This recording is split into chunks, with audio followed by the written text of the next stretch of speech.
Hello! We're doing our second video in Chapter 9, and we are not going to test over just Chapter 9. We'll throw it in on another test, but last time we talked about a sample proportion. If I take a group of people and ask them a question, what are the chances that more than 40% said yes to it? And today we're going to do a sample mean. There were two conditional checks for a proportion. One was, not so important. You have a phrase, you take your sample size times 10 and say, hey, are there at least, 5,000 people in Elkhart? And you'd say, yes, there's at least 5,000 people in Elkhart, so we're not taking too big of a sample. Now that's there. It's somewhat not really important. The big one was the check for normal. Do I have a big enough sample? That is the biggest one, and that is n times p is greater than or equal to 10. And then there's one that goes right with it, n times 1 minus p is greater than or equal to 10. That conditional check we will do a lot. And that was when we had a percentage or when we had a proportion. That was the check for normal, and that was to see, do we have a big enough sample size?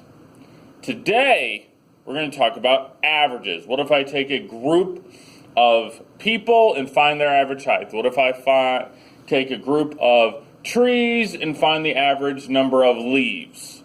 So the next 2 to 3 minutes, I'm trying to illustrate something. If you don't catch on, it's fine. I'm just going to try to show you something that I think is cool. You might not think it's cool, but I think it's cool. And then we'll actually get to what problems are we actually going to do today. So we're going to go to a website here. I'm going to try to zoom in so you can see it. So give me a second. All right, we have a normal curve here. Isn't that amazing? Normal curve. It has an average of an average of 16. And let's suppose that we want to, let's see, what do I need to do here? Yep, there it is. Oh, yeah. Let's suppose that I want to take a sample size of 5 and find the average and make a graph. So let's see. I got to make this bigger. There. I gotta do something. Sorry. Come on now. Do.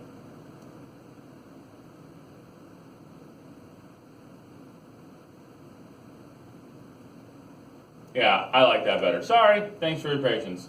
We have a normal curve with a sample size of, a mean of 16, and we're going to take 5 random points here, plop them down here, and find the average.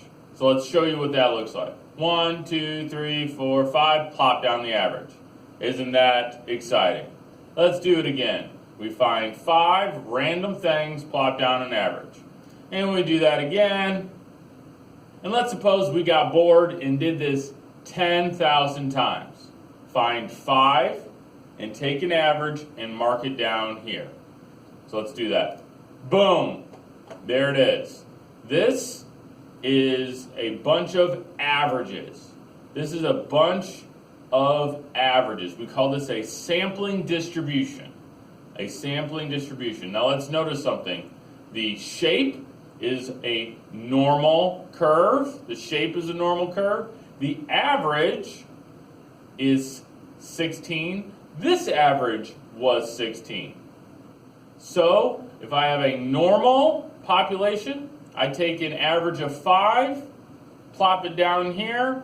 This sampling distribution is also going to be a normal curve, and it's going to have the exact same mean. Hopefully you notice, though, that the standard deviation is different. this is a lot more close together than this is. But let's suppose that we don't have a normal curve to start with. Let's suppose it's skewed right. Let's suppose it is skewed right. Let's find a group of 5. Find the average. Okay, there it is. 1, 2, 3, 4, 5, find an average. And we kept doing this forever. Boom. I could keep hitting this button, but let's run it 10,000 times and see what graph we get. Boom.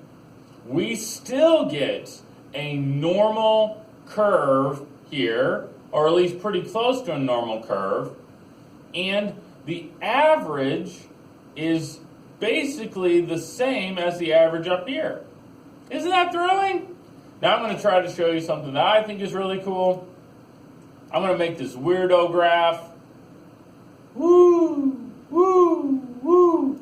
And I'm going to, instead of taking a sample size of 5, I'm going to take a sample size of 25.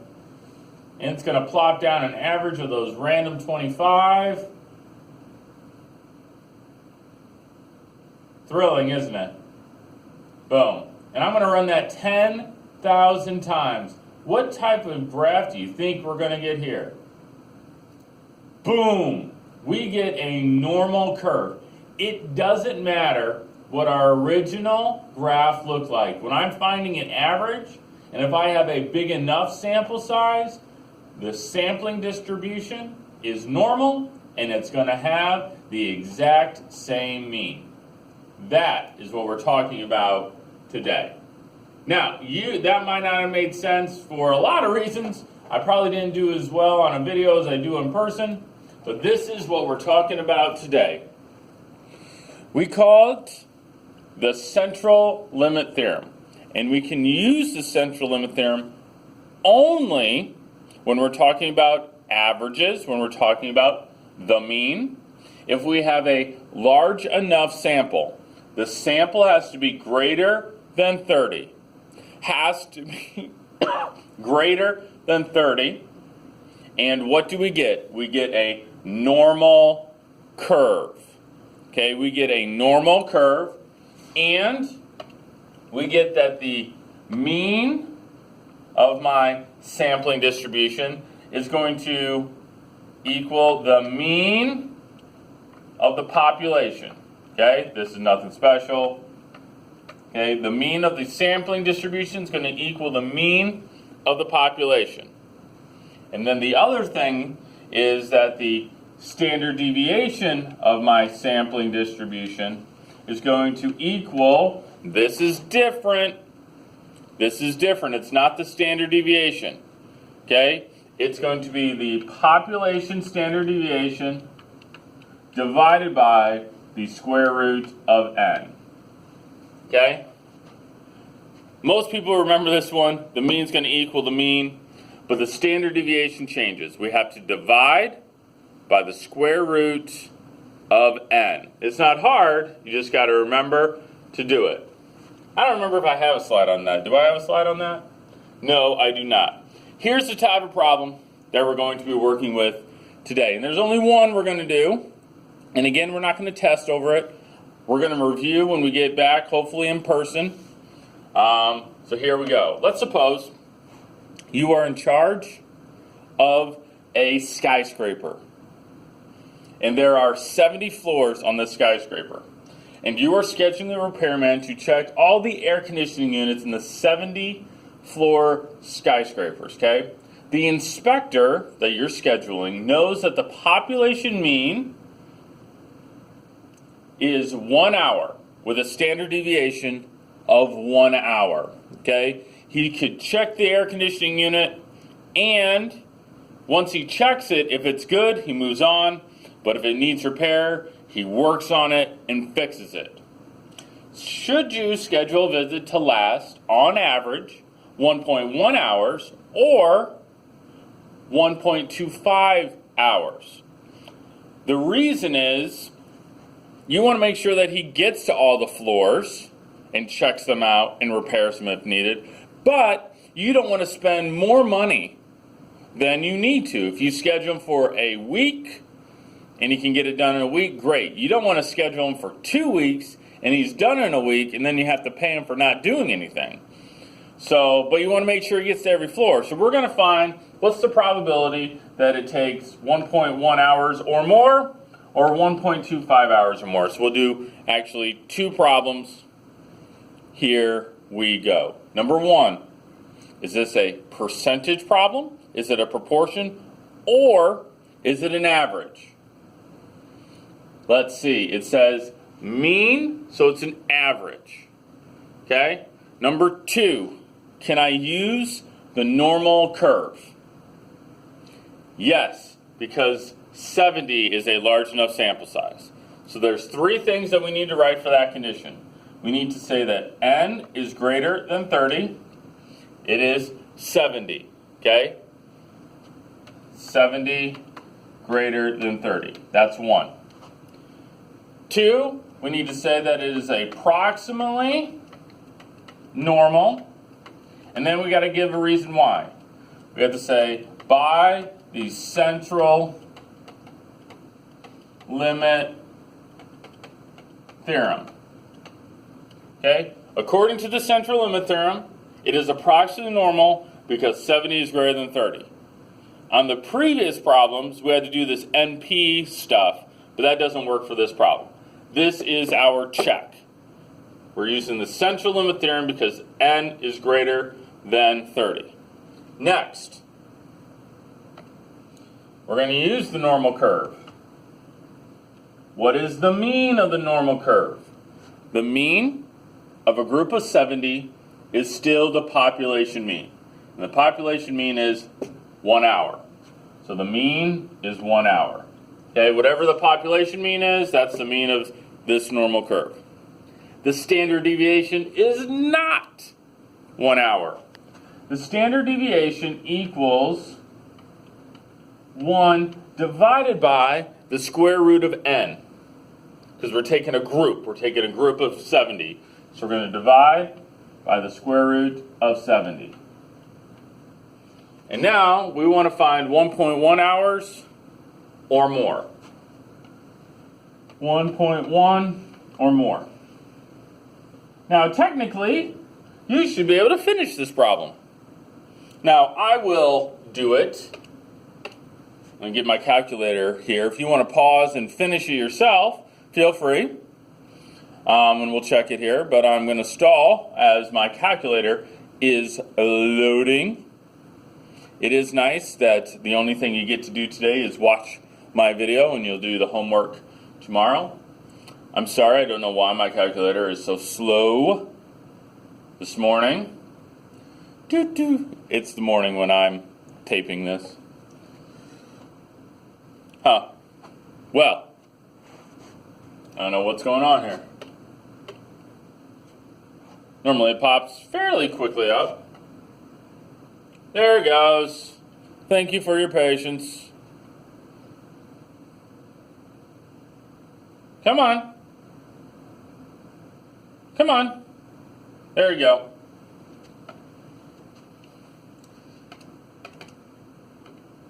All right, so the standard deviation is 1 divided by the square root of 70.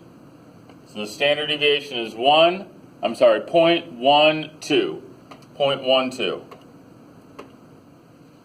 0.12. So now I can, come on now. I can do this. I can say z equals 1.1 minus 1 divided by the standard deviation, which is 0.12. 1.1 minus 1 divided by 0.12. So z equals 0.83. So we go second distribution, normal CDF, 0.83333 is the lower, and the upper is a really big number. So the probability is 20%. If we only schedule him for 1.1 hours, there's a 20% chance that he does not get to every floor. and check all the air conditioning units and fix them. What if we schedule them for 1.25 hours? We'll do it over here. The mean is still 1. This is 1.25. The standard deviation we already calculated was 0.12. So Z equals 1.25 minus 1 divided by 0.12. 1.25 minus 1 divided by 0.12. You get a z-score of approximately 2. Second distribution, normal CDF, 2.08 is the lower. The upper is a really big number. And we get a probability of approximately 2%. And now, we have finished the problem.